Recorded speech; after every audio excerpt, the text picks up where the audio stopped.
Página 108. Confesiones de un opiófilo. 17 de octubre. Tanto leer me está gastando los ojos, pero entender lo que no entendía, hacerme sabio, bien vale la ceguera. Hola a todos, buenos días, buenas tardes, según estéis escuchando. Mi nombre es Gustavo Morales, soy profesor de la Universidad Politécnica de Madrid. Hoy estoy con Jorge Escotado. Jorge, ¿cómo estás? Pues muy bien, por tercera vez, creo, querido Gustavo. Siempre nos honras con tu presencia. O sea, es un gusto cada vez que me llamas. Bueno, pues hoy vamos a hablar, porque se cumplen años de la muerte de Antonio Escotado. Cuando sale este vídeo es 21 de noviembre. Queríamos hacer este vídeo para recordarle con su libro Confesiones de un opiófilo. Y antes de nada quería comentar el resto de los hijos de Escotado que han sobrevivido, ¿no? Daniel y Alejandro, hijos de Cristina, hermanos de Jorge. Conmigo.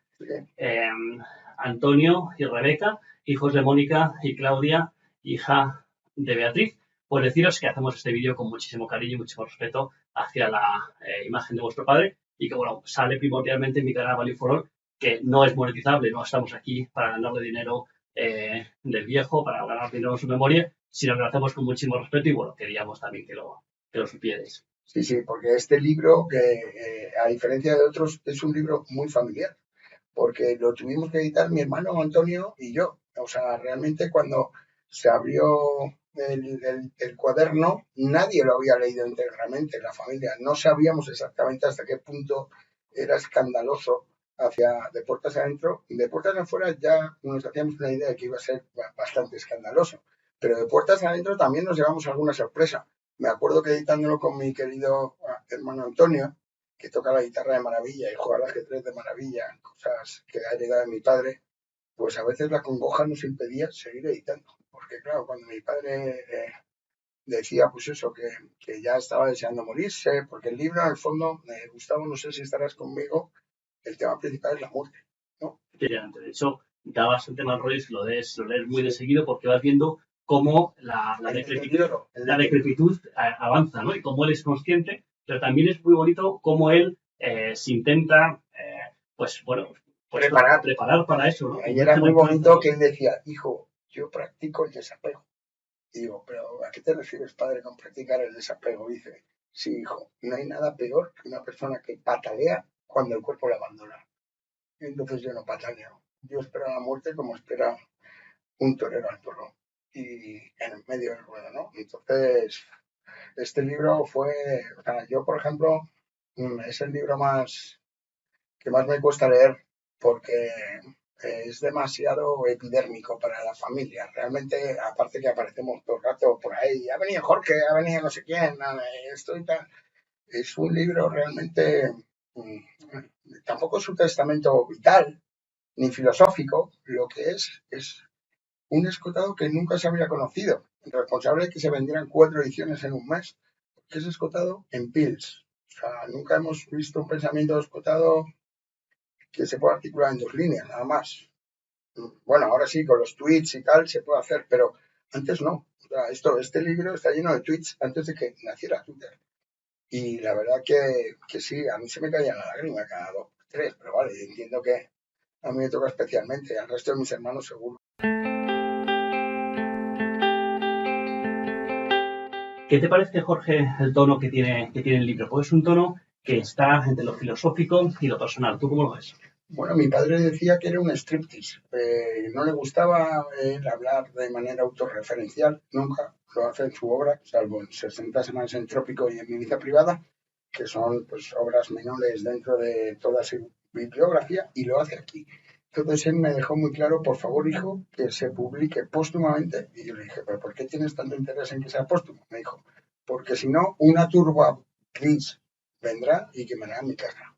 Eso es lo que decían. ¿Por qué? Porque el contenido del libro era no subversivo, sino lo siguiente. Es cuando Escotado realmente reconoce públicamente cuál es su menú farmacológico para combatir la senectud y mantener la euforia. Entonces el tono es muy distinto. No es un estudio. No. Mi padre aquí no es un historiador, es un ser humano con sus fortalezas y sus debilidades. Y lo que sí que tiene son los poros del filósofo, ¿no? Que capta la esencia de la realidad que le rodea. le vemos paseando por la naturaleza, le vemos describiendo una vaca que dice, me quiere mal esta vaca, habrá problemas como siga esta vaca mirándome mal. Luego cuenta que está cortando un enebro y cuenta los anillos de la edad del enebro y cojones, tiene la misma edad que yo. Eso para un filósofo pues debía ser no sé, un chisporroteo intelectual, ¿no? O sea, el tono del libro es totalmente distinto a cualquier otra obra de Escotado porque él sabía que se iba a publicar póstumamente y ahí ya un poco que le va igual. Sorprende, Jorge, es que se le ve trabajar muchísimo en el libro, ¿no?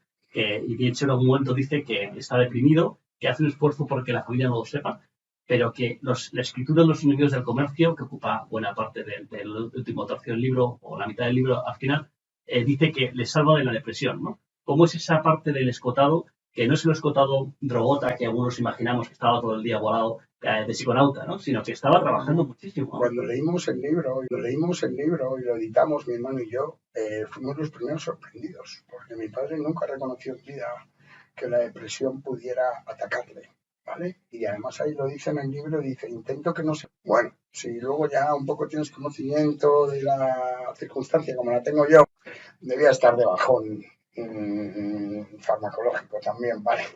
Pero mi padre sabía perfectamente cómo aumentar las fuentes del brío y la alegría de manera artificial. O sea, realmente mi padre me pregunta con 78 años si hoy es el día más feliz de mi vida o será mañana. Entonces, claro, yo veía ahí un viejo no risueño, un viejo realmente, viejo con mayúscula, por favor, en un estado de euforia permanente. Entonces, realmente, un drogota, unos cojones. Mi padre, para poder hacer una obra como Los enemigos del gracias a la droga, decía el Rayo, es condición necesaria, pero no suficiente la heroína, porque no penséis que si todos tomáis heroína en la tercera edad vais a hacer Los enemigos del comercio.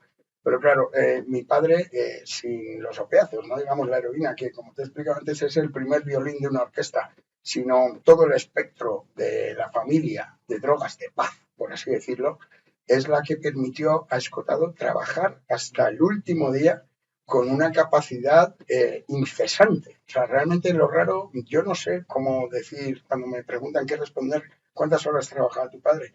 Siempre digo que es mucho más fácil pensar en cuándo no trabajaba, porque eso sí que llamaba la atención.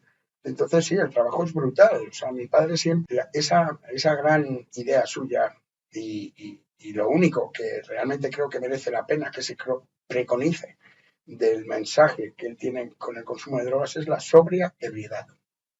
La sobria ebriedad significa tomar la dosis justa para no perder la elegancia ni la compostura, ni la capacidad de estudio. Entonces, una cosa es que tú utilices las drogas de manera lúdica para escapar de la rutina psíquica o el día a día, y otra cosa es que las estés tomando para agarrarte a la realidad del día a día. Entonces, el consumo es muy diferente. Entonces, aquí mi padre, pues, se ve como, tú dices, no es ningún drogota, al revés, tiene una obra ciclópea por delante que hacer y la única manera de abordarla en plena jubilación, o sea, porque la gente a los 65 años suele bajar los brazos, ¿no? Escota, los levanta y se hace Los enemigos del comercio. Entonces, vamos, no cuesta nada y él lo reconoce, que se está ayudando y sirviendo de los conocimientos que ha ido ganando toda su vida y que por fin, ya con 65 años, se va a permitir influir en las fuentes de alegría.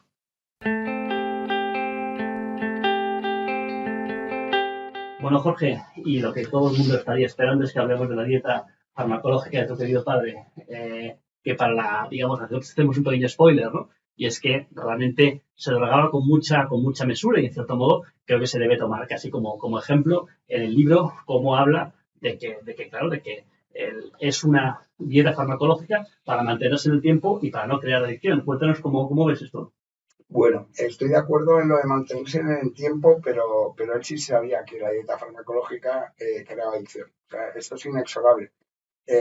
A ver, ¿cómo decirlo? Mi padre siempre se reía de la distinción entre drogas duras y drogas blandas. Decía que era igual que el agua del grifo o el agua bendita. Pero luego sí que hacía tres familias grandes, y yo apoyo esa clasificación, que son las drogas de puro brío, que serían los estimulantes, las drogas de excursión psíquica, que serían los visionarios alucinógenos, y luego las drogas de paz. Aquí es donde entra en juego Este libro es de las drogas de paz. O sea, no le vemos tomando un LSD. Bueno, sí que habla de que se fuma un puerro, que es un puerro, es un porro, pues para aviso a navegantes. Pero sí, Escotado encontró un apoyo como una especie de muleta en, en todos los alcaloides disponibles hoy en día para el ser humano.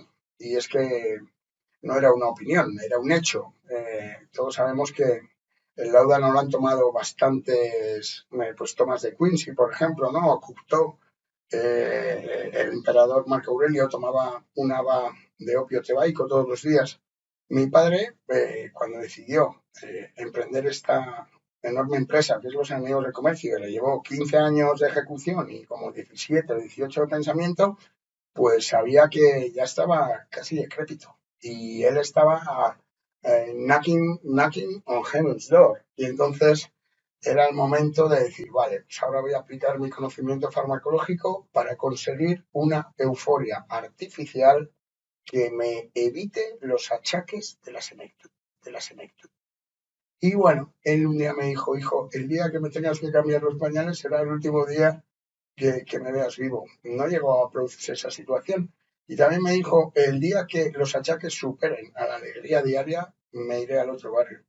Y ahí lo dejo en el aire, ya se hablará en un futuro, ¿no? Sobre hasta qué punto Escotado puso fin a su vida voluntariamente o no. La cuestión es que vivió hasta el último día con una alegría y una coherencia en su mirada que parecía casi marciano. O sea, él nos tranquilizaba a su entorno, ¿no? Esto es lo bonito, cuando alguien está enfermo, que tú en teoría vas a darle condolencias, te las da él a ti. No me dice, no, perdona, o sea, el que puede sufrir si yo me voy eres tú, no yo. Entonces, mi padre nos preparó para su muerte.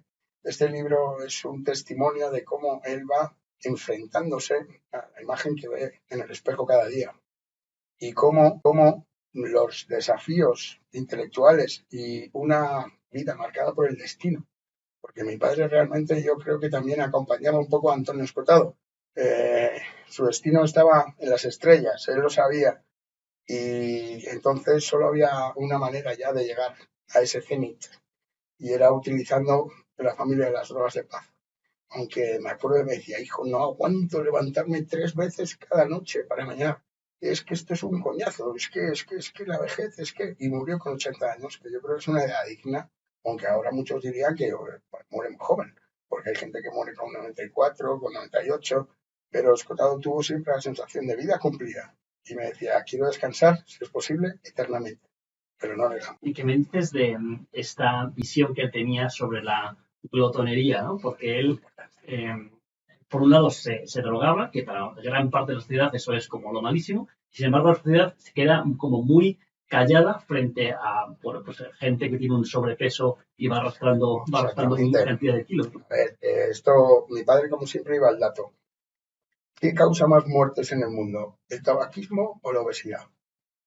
La obesidad. Exacto, porque es una enfermedad mórbida. Significa que atrae a otras enfermedades. Tú ves a los japos o gente que tiene larga longevidad, no es gente obesa, es gente delgada, estilizada. De hecho, mi padre decía, oxida mucho menos tomar el SD que procesar un trozo de pan, porque en el fondo somos sacos químicos los seres humanos. Cada digestión que hacemos es como un palito más que ponemos en nuestra vida, ¿no? También cada polvo que echamos nos desgasta, pero si quisiera ser un fakir, que tienen fama de vivir largo tiempo, ¿no? Pues ahora se está poniendo de moda lo del ayuno intermitente y tal. Esto es una cosa, un conocimiento, una sabiduría que hay en la familia hace mucho tiempo. A mi padre, de hecho, en la mili le llamaban el artista del hambre, porque él nunca quería la cantidad, solo la calidad. Entonces se convirtió en un sibarita alimenticio, pero también un sibarita farmacológico. Y lo que no detestaba, lo que detestaba por encima de todas las cosas era la gula. Y él lo sacaba del mundo alimentario y decía que la gula no es un problema, un trastorno alimentario, sino un problema de mala fe y que la gula se puede aplicar a todo, o sea, a las mujeres, a las drogas, a la velocidad, al running, a lo que quieras, ¿no? Entonces, la vida con gula no merece ser vivida como a Escotado le gustaría. Es mucho mejor a pequeños sorbos atragantantes sorbos.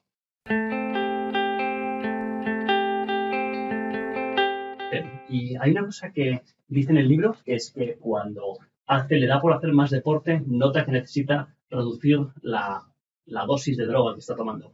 Y en algún momento habla de la bici estática, también de ir de leñas, también de hacer ejercicio en una máquina. Cuéntanos cómo era esta relación de Antonio con el ejercicio físico en los últimos años de su vida. Pues no es que lo necesita, sino que se da cuenta que con el ejercicio físico su cuerpo demanda menos drogas. Pero tiene una explicación totalmente química. Y es que el ser humano segrega naturalmente endorfinas, que son estas sustancias que nos permiten, pues, por ejemplo, levantarte así de la silla y que no te duelan las piernas cuando te levantas. ¿Qué pasa con las drogas de paz y con la familia de los opiáceos? Que segregan endorfinas de forma exógena. Entonces, si el cuerpo se acostumbra a que tú le estás dando endorfinas por fuera, deja de producirlas. Y aumentas el consumo y aparte eres absolutamente dependiente para eso, pues por ejemplo, para levantarte sin dolor, ¿no? Entonces mi padre, como quería mantenerse fuerte, altivo, se hacía flexiones todos los días, hacía natación, lo cuenta mucho en el libro, ¿no? Los paseos.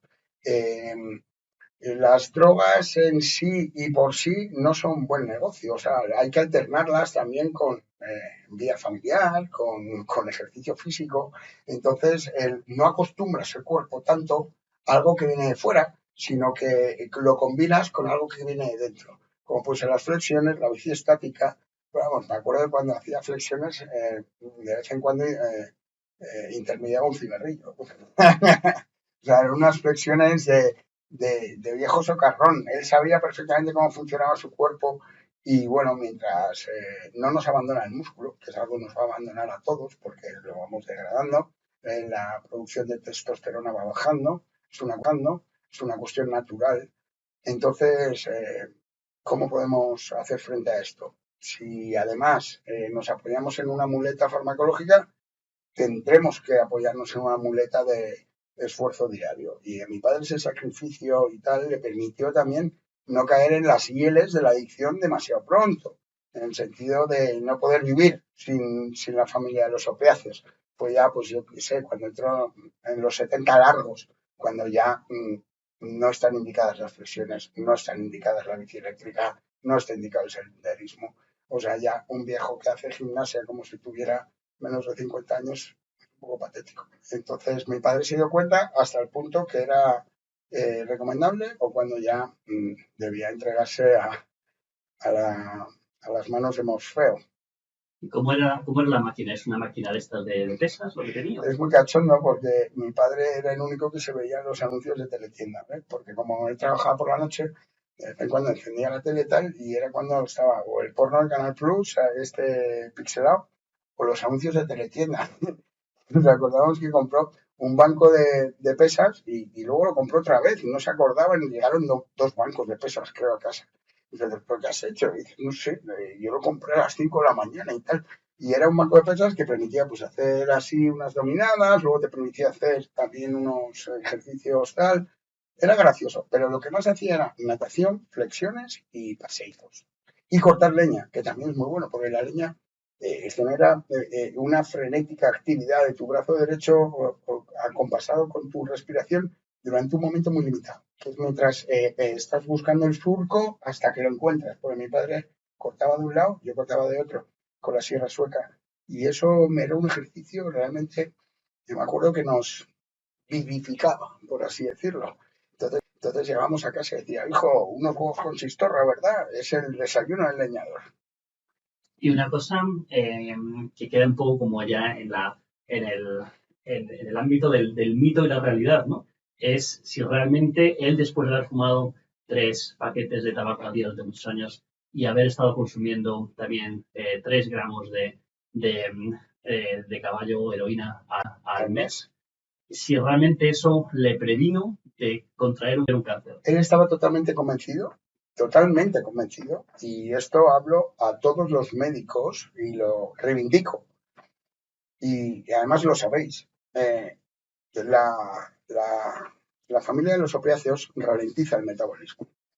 ¿Por qué? Porque una persona que toma opiáceos come poco, folla cero, duerme mucho. Alarga la vida, el opio, sí. Por eso mi padre decía que es una droga de viejos, igual que la heroína.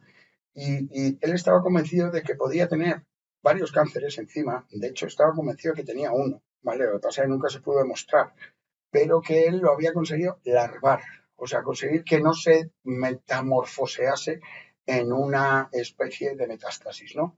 Y es cierto, si a ti te dicen que hay algo que reduce tu metabolismo, baja tus pulsaciones, aumenta tus horas de sueño, baja tu deglutir y además impide que practiques el acto sexual, pues así a lo mejor a la gente con 50 años le puede parecer monstruoso, pero a gente de 65 años le puede parecer muy aconsejable, porque es una vida poco oxidativa, en el sentido de que lo que, lo que mata es vivir, como decías. Entonces, pero mata antes ser gordo o consentirse la gula intelectual, nos referimos. Entonces, sí, sí, él estaba convencido. De hecho, a mí me pidió, por favor, me hizo casi jurarle que íbamos a contratar a un forense privado el día de su muerte. Pero claro, esta idea, que es bastante potente, no la dejó del todo bien armada, porque, joder, somos, perdón por la palabrota, somos 6 hermanos y entre que un cadáver fallece y se expone en el tanatorio, pues creo que hay 24 horas. Esto tenía que haber sido hecho mejor. Pero sin duda, el cuerpo de mi padre debería haber sido donado a la ciencia para que se demostrasen las conexiones neuronales que podía tener a esa edad en que la gente tiene Alzheimer y él hizo Los enemigos del comercio, ¿no? Cómo el deterioro cognitivo no está exactamente relacionado con la edad, sino con el amor propio y con el uso diario de nuestra capacidad de estudio. Los jugadores de ajedrez no tienen cáncer, los fumadores, no tienen Alzheimer, perdón. Los fumadores tienen mucho menos Parkinson, mucho menos Alzheimer también. Él de todas las drogas la que más le gustaba era la nicotina. Decía, es el tónico cerebral más heavy que se ha inventado, hijo. Y lo mantuvo hasta el final. Y decía, me duele todo menos los pulmones, cuando se seguía metiendo 3 paquetes de tabaco al día, ¿no? Entonces, pues, ¿qué te voy a decir? La verdad que ahí yace en Santa Inés, en Ibiza, porque no quiso ser incinerado. Me decía, hijo, pero qué horror para mis uñas, para mi pelo, que todavía sigue vivo, no le voy a aplicar esa violencia. Entonces, como me incineréis, me voy a cagar en la puta. Entonces ahí yace, no sé, pero no pierdo la esperanza de que alguna vez se extraiga su ADN en un futuro, no lo sé. Pero desde luego que su cuerpo fue un laboratorio muy potente que debería haber sido donado a la ciencia.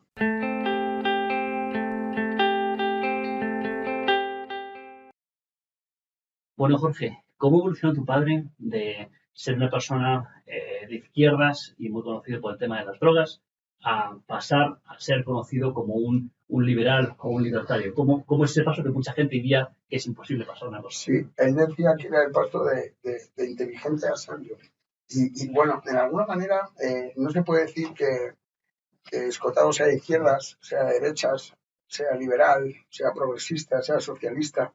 Quien lea Los enemigos del comercio verá perfectamente cómo mi padre alaba mucho el socialismo reformista de Bernstein, por ejemplo. La cuestión es que cuando hizo la revolución hippie, en aquel momento era importante ser contestatario ante, pues yo qué sé, la invasión de Vietnam, ¿no? Por ejemplo, y él decía, nosotros vivíamos de lo que los demás tiraban. Esto es una manera muy anticapitalista de hacer la guerra, ¿no? Entonces Antonio Escotado fue anticapitalista, más que decir yo que de izquierdas. Lo que pasa es que luego, con el paso del tiempo, la realidad, el estudio le hizo ir viendo que un pensador está ahí para cambiar de idea. Lo que no puede ser es que pienses siempre lo mismo, porque eso refleja que no estás estudiando.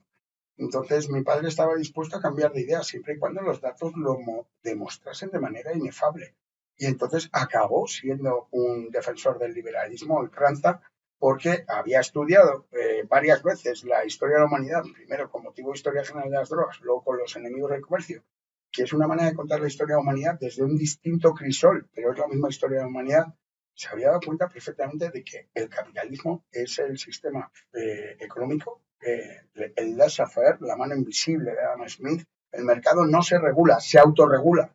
Y luego hizo caos y orden, que es muy importante ver el orden de la orden o la orden del orden, que es muy distinto. O sea, realmente las cosas se autoorganizan y es cuando él llama a eso orden de grano fino. Es lo que nosotros, lo que se nos escapa, lo que no podemos meter en una ecuación. Es algo que no entendemos, pero que generalmente es más económico que lo que nosotros mismos que queremos proyectar, ¿no? El cientifismo. Hay cosas que no caben en una ecuación porque la naturaleza es más sabia. Y bueno, pues el laissez-faire, el intercambio voluntario de bienes, él decía, cuando no se comercia con bienes se acaba comerciando con personas.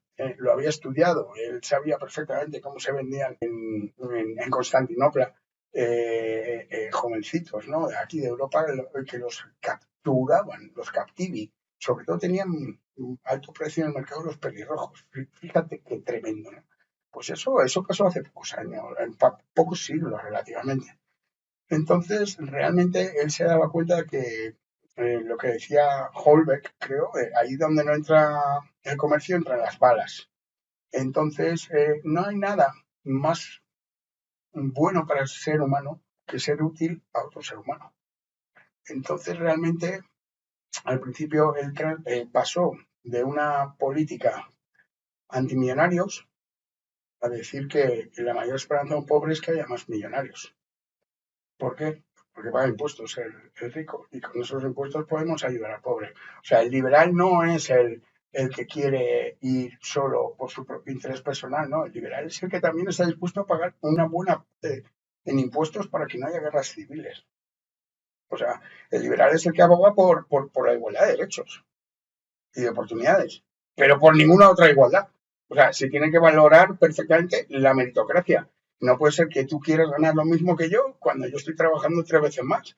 ¿Eso a quién se le ocurrió? Pues se le ocurrió a Marx. Entonces, Escota, bueno, que se le ocurrió a Marx, le puso nombre, pero eso es un movimiento cíclico que lleva pasando desde antes de Cristo. Eso también se demuestra en los enemigos del comercio.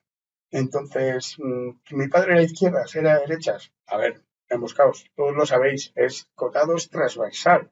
No puedes decir que sea de derechas o de izquierdas porque nunca votó.